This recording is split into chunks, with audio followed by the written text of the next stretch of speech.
ಬಿಳಿ ಜೋಳದ ರವಾ ನುಚ್ಚು ಅಂತೀವಿ ನಾವು. ಈ ನುಚ್ಚು ಮಾಡ್ತೀನಿ ಅಂದರೆ ಇದನ್ನ ಚೆನ್ನಾಗಿ ಸರಿಯಾಗಿ 1-2 ಸಲ ತೊಳ್ಕೊಳ್ಳೋದು.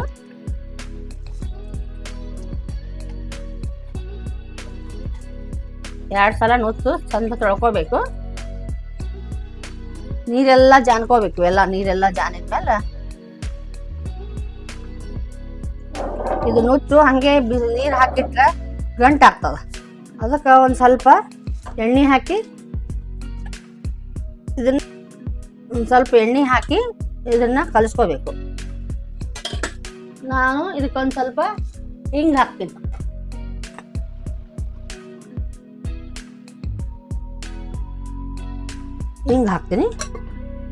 ಅದನ್ನ ಹಿಂಗೆ ಹಾಕಿ ಚಂದಗೆ ಕೂಡ್ಸ್ಕೋಬೇಕು. ಅದನ್ನ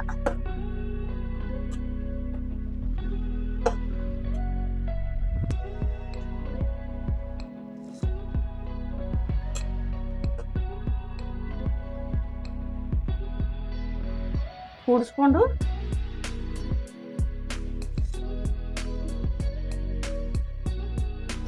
ಇದನ್ನ ಬಿಸಿನೀರು ಹಾಕಿ ಕುಕ್ಕರ್ದಲ್ಲಿ ಇಡಬೇಕು. ಇದಕ್ಕೆ ಬಿಸಿನೀರು ಹೆಸರು ಬರೋ ನೀರು ಹಾಕ್ಬೇಕು. ಅಂದ್ರೆ ಇದು ಗಂಟಾಗೋದಿಲ್ಲ. ನುಚ್ಚು ಹೆಸರು ಬರೋ ನೀರು ಹಾಕಿ ಇದನ್ನ ಕುಕ್ಕರ್ದಲ್ಲಿ ಹಾಕಿ ಬೇಯಿಸ್ಬೇಕು. ಕುಕ್ಕರ್ದಾಗ ಮೊದಲು ಅನ್ನಕ್ಕೆ ಇಟ್ಟೀನಿ. ಈ ಸದ್ದ ನುಚ್ಚಗಳೇನ ನಾ ಮಾಡ್ಕೊಂಡಿದ್ನಲ್ಲ ನುಚ್ಚು ಅದನ್ನ ಕುದಿಲಿಕ್ಕೆ ಇಡ್ತೀನಿ. ನುಚ್ಚನ್ನ ಕುದಿಲಿಕ್ಕೆ ಇಡ್ತೇನೆ.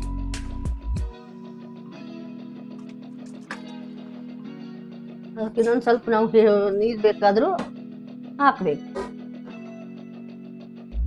ಇನ್ನೊಂದು ಸ್ವಲ್ಪ ನೀರು ಹಾಕ್ತೀನಿ, ಯಾಕಂದ್ರೆ ಗಟ್ಟಿ ಆಗ್ತದೆ ಅದು.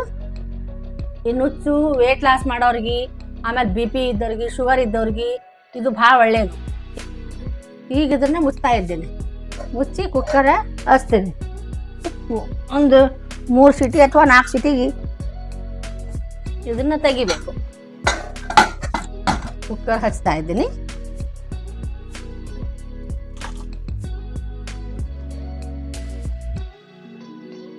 ಕುಕ್ಕರ್ ಆಗಿದೆ. ಇದನ್ನು ತಳಗಿಳಿಸ್ತೀನಿ.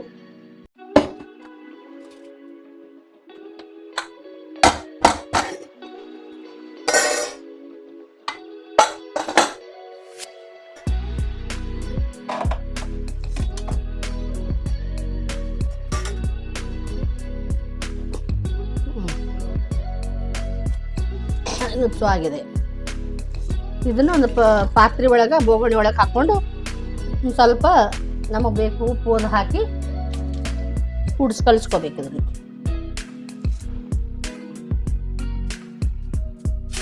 ಇದು ನುಚ್ಚು ಆಗಿದೆ. ಇದನ್ನು ತೆಗಿತೀನಿ. ಈಗ ತೆಗೆದು ಪಾತ್ರೆ ಒಳಗೆ ಹಾಕಿ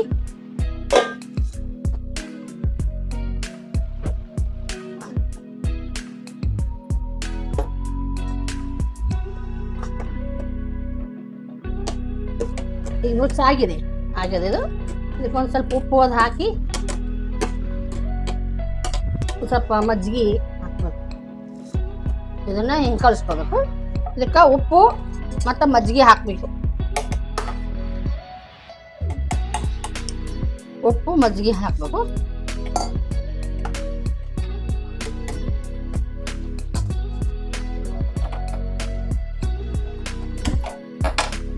ಈಗ ಉಪ್ಪು ಹಾಕ್ತೀನಿ.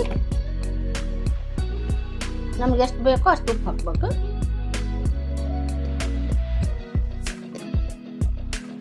ಹಾಕ್ತೀನಿ ಮತ್ತು ಮಜ್ಜಿಗೆ ಹಾಕ್ತೀನಿ.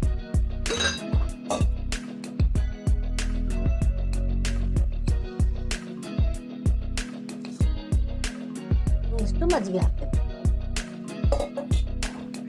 ಮಜ್ಜಿಗೆ ಹಾಕಿ ತಿರುಗಬೇಕು.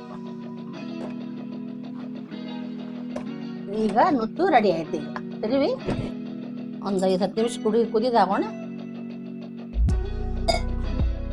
ಜೋಳದ ನುಚ್ಚು ವಿಜಾಪುರದ ಸ್ಪೆಷಲ್. ಇದನ್ನು ಒಂದು ಸ್ಪೆಷಲ್. ವಿಜಾಪುರದಲ್ಲಿ ನುಚ್ಚನ್ನು ಭಾಳ ಮಾಡ್ತಾರೆ ಈ ಕಡೆ ಮಂದಿ. ಇದು ಆರೋಗ್ಯಕ್ಕೆ ಉತ್ತಮ, ವೇಟ್ ಲಾಸ್ ಮಾಡೋವ್ರಿಗೂ ಉತ್ತಮ, ಎಲ್ಲರಿಗೂ ಒಳ್ಳೆಯದು. ಜೋಳದ ನುಚ್ಚು ತಯಾರಾಗಿದೆ.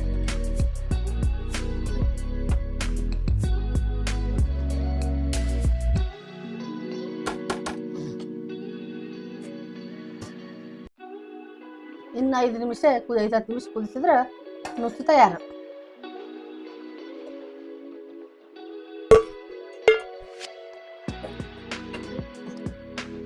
ಈಗ ನುಚ್ಚು ರೆಡಿ ಆಯಿತು. ಇದನ್ನು ತುಪ್ಪ ಬಿಸಿ ಇದ್ದಾಗ ತುಪ್ಪ ಹಾಕೊಂಡು ತಿನ್ಬೋದು. ಆರಿದ ಮೇಲೆ ಮತ್ತೆ ಇನ್ನೂ ಮಜ್ಜಿಗೆ ಬೇಕಾದ್ರೆ ಹಾಕೊಂಡು ತಿನ್ಬೋದು.